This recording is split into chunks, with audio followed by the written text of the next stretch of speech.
ये हमारी सबसे बड़ी कमजोरी है। आंदोलन में हमने क्या खोया?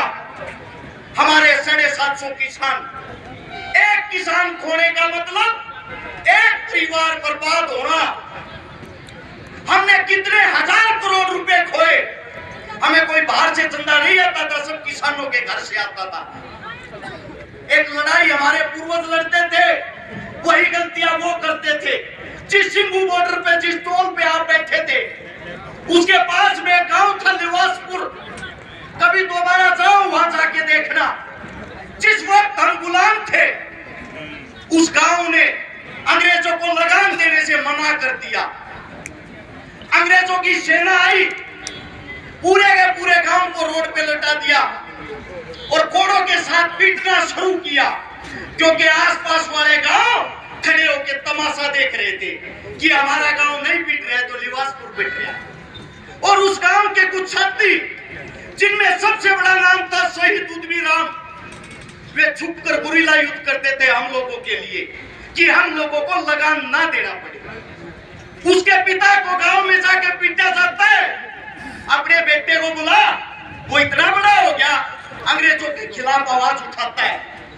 उद्यमी राम को कोड़ों के साथ पीटा जाता, तो उद्यमी राम ये कहता है, मेरे बेटे ने इस गांव की जमीन को, मेरे बेटे ने इस गांव की इज्जत को बचा रखा है, मेरी जान ले लोगे तब भी नहीं बुलाऊंगा। उद्यमी राम के पिता को कहते हैं, इसी गांव को आग लगा देंगे अगर तूने अपना बेटा नहीं बुलाया। एक बाप गांव को बचाने के लिए छत पर चढ़ता है, अब छत पर चढ़ के अपने बेटे को आवाज लगाता है, बेटे उद्यमी, अरे काम न फूकन लाग रहे हैं, आवाज सुनता हो अपने बापू की, बाहर आ जा। आवाज सुनकर उद्यमी बाहर आता है, काम नहीं फूकन दो बाबू, तेरा बेटा अरे जान दे देगा।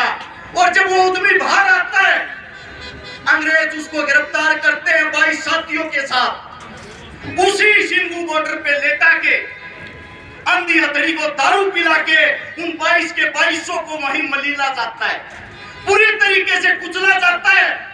उस उद्यमी राम को एक बरगद के पेड़ पर 35 दिन तक लटका दिया गया और वही अंग्रेज उन गांव को डराने के लिए उसको पानी की जगह अपना मूत्र पिलाते थे। 36वें दिन ये बताते हैं उस उद्यमी राम का शरीर पूरा होता है। उनकी जो जमीन है आज भी आसपास के गांव में गिरवी रखी हुई है। हमने आज तक वो लड़ाई पूरी लड़नी नहीं आई। वो हमारे बीच से चले गए तो आसपास के गांव डर गए। कभी दोबारा से हम आवाज उठाए और हमारे साथ भी यही असर हो।